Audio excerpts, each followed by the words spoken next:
નમસ્કાર મિત્રો, સ્વાગત છે અમારી યુટ્યુબ ચેનલ ઓરેજ હેપીમાં. મિત્રો, આજે આપણે સામાન્ય જ્ઞાનના જે મહત્ત્વના પ્રશ્નોની જે સિરીઝ જોઈએ છે તેમાં આજે આપણે પાર્ટ નંબર 16 જોઈશું. 1 થી 15 પાર્ટમાં આપણે 1176 સુધીના પ્રશ્નો જોયા હતા. આ પીડીએફમાં 6000 પ્રશ્નો છે. જો તમે એકસાથે 6000 પ્રશ્નોની પીડીએફ લેવા માંગતા હોય તો ડિસ્ક્રિપ્શનમાં તમને તે લિંક મળી જશે, જે ફક્ત 10 રૂપિયામાં તમને ઇન્સ્ટા મોજો ઉપરથી એ પીડીએફ મળી જશે. તો ચલો મિત્રો, હવે ટાઈમ ના બગાડતા શરૂ કરીએ. તો મિત્રો, આ રહ્યા આપણા ક્વેશ્ચન્સ. 1176 સુધીના પ્રશ્નો જોયા હતા. આગળથી આપણે જોઈશું આપણે 1177 નંબરનો ક્વેશ્ચન. એક સમયે ગુજરાતનો ભાગ ગણાતા ભિન્નમાલમાં જન્મેલા બ્રહ્મગુપ્તે શેની શોધ કરી હતી? તો શૂન્ય. એલડી એન્જિનિયરિંગ કોલેજનું આખું નામ શું છે? તો Lalabhai Dalpatbhai college of engineering. Asia ખંડમાં સૌથી વધુ સ્ત્રી વાહન ચાલક કયા શહેરમાં છે? તો અમદાવાદમાં. એશિયાટિક લાયન દિવસ દરમિયાન આશરે કેટલા કિલો ખોરાક ખાઈ શકે છે? 30 કિલો. એશિયાટિક લાયનનું આયુષ્ય આશરે કેટલા વર્ષનું હોય છે? 12 થી 15 વર્ષ. એશિયાની સૌથી મોટી સિવિલ હોસ્પિટલની રચના અને વિકાસનો યશ કોને જાય છે? તો ડૉક્ટર જીવરાજ મહેતાને. એશિયાની સૌથી મોટી હોસ્પિટલ કઈ છે? Civil hospital Ahmedabad. એશિયાનું સૌથી મોટું ઓપન એર થિયેટર ક્યાં આવેલું છે? તો ડ્રાઇવ-ઇન સિનેમા, જે અમદાવાદમાં આવેલું છે. એશિયામાં સૌપ્રથમ ફરતી રેસ્ટોરન્ટ ક્યાં બનેલી છે? સુરતમાં. ઓનલાઈન વોટિંગની સુવિધા ઉપલબ્ધ કરાવનાર દેશનું પહેલું રાજ્ય કયું છે? ગુજરાત. કઈ ગુજરાતી મહિલા કર્ણાટકના રાજ્યપાલ બન્યા હતા? કુમુદબેન જોશી. આગળના ક્વેશ્ચન જોઈએ. કઈ યોજના દ્વારા ગુજરાતમાં મહત્તમ ગ્રામ વિકાસ થયો છે? ગોકુલ ગ્રામ યોજના. કચ્છના રણિયામણા રણમાં કઈ પૂર્ણિમાના રાત્રે ઉત્સવ ઉજવવામાં આવે છે? તો શરદ પૂર્ણિમા. કચ્છનો કયો મેળો કોમી એકતાનું પ્રતીક માનવામાં આવે છે? તો હાજીપીરનો મેળો. કચ્છમાં આવેલું કયું સ્થળ કચ્છી રબારી એમ્બ્રોડરી માટે વિખ્યાત છે? નખત્રાણા. કચ્છમાં આવેલું કયું સ્થળ રોગન પ્રિન્ટિંગ એમ્બ્રોડરી માટે જાણીતું છે? નિરુણા. કચ્છમાં ગરીબદાસજી ઉદાસીન આશ્રમની સ્થાપના કોણે કરી હતી? ગુરુ નાનક શિષ્ય શ્રીચંદ. કન્યા કેળવણી ક્ષેત્રે ગુજરાત સરકારે શરૂ કરેલી યોજનાનું નામ જણાવો. કન્યા કેળવણી શાળા. કબીરપંથી સંતો કયા નામથી ઓળખાય છે? સાહેબ. કયા ગીતને ગુજરાત રાજ્યના પ્રતીક તરીકે લેવામાં આવ્યું છે? જય જય ગરવી ગુજરાત. કયા ગુજરાતી મહિલા વિશ્વ પ્રવાસી તરીકે જાણીતા છે? પ્રીતિ સેન ગુપ્તા. કયા ગુજરાતી મહિલા સ્વાતંત્ર્ય સેનાની મસ યુનિવર્સિટીના કુલપતિ પણ રહી ચૂક્યા છે? તો ડૉક્ટર હર્ષાબહેન મહેતા. કયા ગુજરાતી લેખક કે ખગોળશાસ્ત્ર વિશે ગુજરાતીમાં પુસ્તકો રચ્યા? જીતેન્દ્ર જટાશંકર રાવલ. કયા ગુજરાતીને આંતરરાષ્ટ્રીય અણુ કાઉન્સિલ વિયેનાના ચેરમેન બનવાનું ગૌરવ પ્રાપ્ત થયું હતું? તો ડૉક્ટર મધુકર મહેતા. આગળના ક્વેશ્ચન જોઈએ. કયા મહાન ચિત્રકાર કલાગુરુ તરીકે ઓળખાય છે? તો રવિશંકર રાવળ.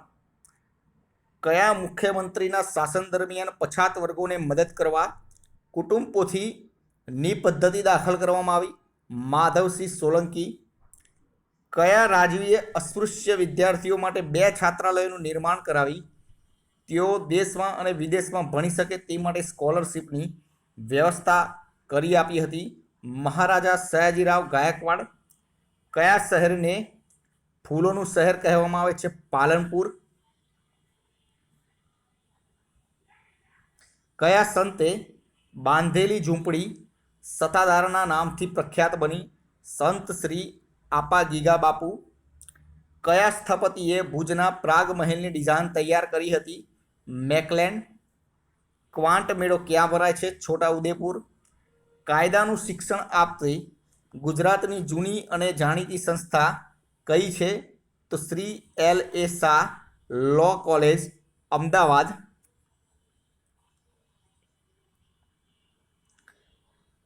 પાષાણ યુગનો સામાન્ય રીતે શો અર્થ થાય છે? તો જે યુગમાં સામાન્ય રીતે પથ્થરોનો સર્વક્ષેત્રે ઉપયોગ થતો હોય તે યુગ પાષાણ યુગ કહેવાય છે. મહેસાણા જિલ્લાના કયા બે સ્થળેથી પ્રાગૈતિહાસિક સમયના અવશેષો મળી આવ્યા છે? કોટ અને પેઢામલી.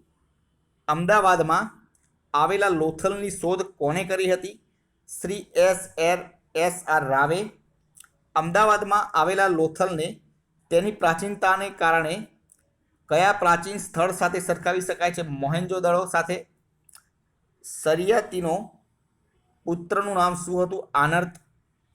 આનર્તના પુત્ર રૈવતના નામ પરથી ગુજરાતના કયા પર્વતનું નામ રૈવત પડ્યું હતું? તો ગિરનાર પર્વતનું. ઈસવીસન 14માં સૈકામાં ગુજરાત સૌરાષ્ટ્રમાં કોની સત્તા હોવાનું મનાય છે? યાદવોની સત્તા. ગુજરાતમાંથી મળેલા ગિરનારના શિલાલેખો કઈ ભાષામાં લખાયેલા છે? તો બ્રાહ્મી લિપિમાં લખાયેલા છે. ઈસવીસન 1822માં ગિરનારના શિલાલેખોને શોધી કાઢનાર કોણ હતો? James Tod. ગુજરાતમાંથી મળેલા શિલાલેખોને શોધી કાઢનાર કોણ હતો? James Tod. ગુજરાતમાંથી મળેલા શિલાલેખોનું લખાણ ઉકેલનાર વાંચનાર વિદ્વાન પુરાતત્વવિદ કોણ હતા? જેમ્સ પ્રિન્સ્પે. ગુજરાતમાંથી મળેલા ગિરનારના શિલાલેખોમાં કયા કયા રાજાઓના શિલાલેખોનો સમાવેશ થાય છે? તો એક તો અશોક, સ્કંદગુપ્ત અને રુદ્રદામા. ગુજરાતમાં ગિરનારમાંથી મળેલા અશોકના શિલાલેખોમાં કેટલી ભાષાઓનો એક આજ્ઞાઓનો કોતરવામાં આવી છે? તો 14 આજ્ઞાઓ. ગુજરાતમાં ગિરનાર શિલાલેખમાં અશોક માટે વારંવાર પ્રિયદર્શી શબ્દ પ્રયોજાયો છે. આવો બીજો કયો શબ્દ પણ તેમાં અશોક માટે પ્રયોજાયો છે? તો દેવ નામ પ્રિય. ગુજરાતમાં અશોકના અવસાન પછી મૌર્ય સત્તાના અંત પછી સૌરાષ્ટ્રમાં કઈ સત્તાનો ઉદય થયો? કુષાણ સત્તાનો. ગુજરાતમાં કુષાણ સત્તાના અસ્ત પછી સૌરાષ્ટ્રમાં કઈ સત્તા સ્થપાઈ? ક્ષત્રપ સત્તા. ક્ષત્રપ વંશી યુવરાજ માટે ક્ષત્રપ શબ્દ વપરાતો હતો. એ જ રીતે તેમના મહારાજ માટે કયો શબ્દ વપરાતો હતો? તો મહાક્ષત્રપ.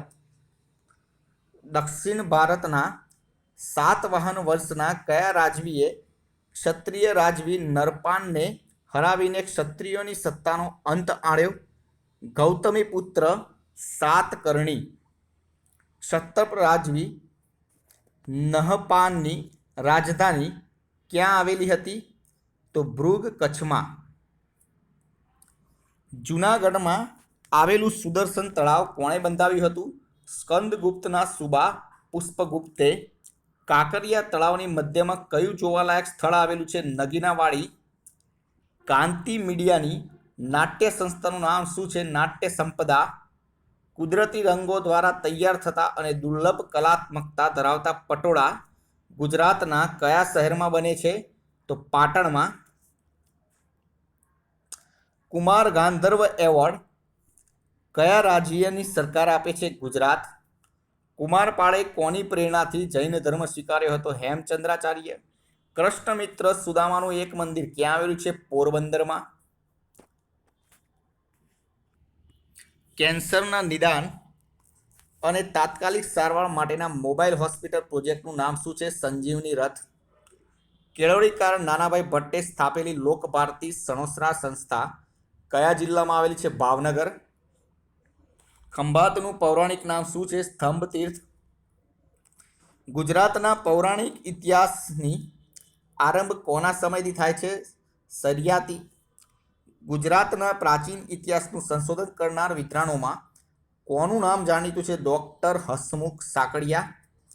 ગુજરાતના સુલતાનોના સમયમાં કયું બંદર પોર્ટુગીઝે જીતી લીધું? તો દીવ. ગુજરાતનું પૌરાણિક નામ શું છે? આનર્ત. ગુજરાતનો કયો પ્રદેશ સારસ્વત મંડળ તરીકે જાણીતો હતો? મહેસાણા. બનાસકાંઠા જિલ્લાનો પ્રદેશ. ગુજરાતનો કયો સુલતાન મુગલ બાદશાહ હુમાયુનો મુખ્ય હરીફ હતો? બહાદુર શાહ. ગુજરાતનો છેલ્લો બાદશાહ કોણ હતો? બહાદુર શાહ. ગુજરાતનો પહેલો સ્વતંત્ર સુલતાન કોણ હતો? જફર ખાન મુઝરફે. તો મિત્રો આ હતા આજના પ્રશ્નો, જે આપણે 1247 સુધીના પ્રશ્નો જોયા છે. જો તમે 1 થી 6000 પ્રશ્નોની પીડીએફ લેવા માંગતા હોય તો ડિસ્ક્રિપ્શનમાં તમને એની લિંક આપેલી છે. ઇન્સ્ટામાં ઉપરથી તમે એ પીડીએફ 10 રૂપિયામાં ડાઉનલોડ કરી શકો છો. કાલે ફરીથી નવા વિડીયો સાથે મળીશું. વિડીયો પસંદ આવ્યો તો લાઇક કરજો, પોતાના મિત્રો જોડે શેર કરજો અને ચેનલને સબસ્ક્રાઇબ કરવાનું ના ભૂલતા. કાલે ફરીથી નવા વિડીયો સાથે મળીશું. જય હિન્દ, જય ભારત.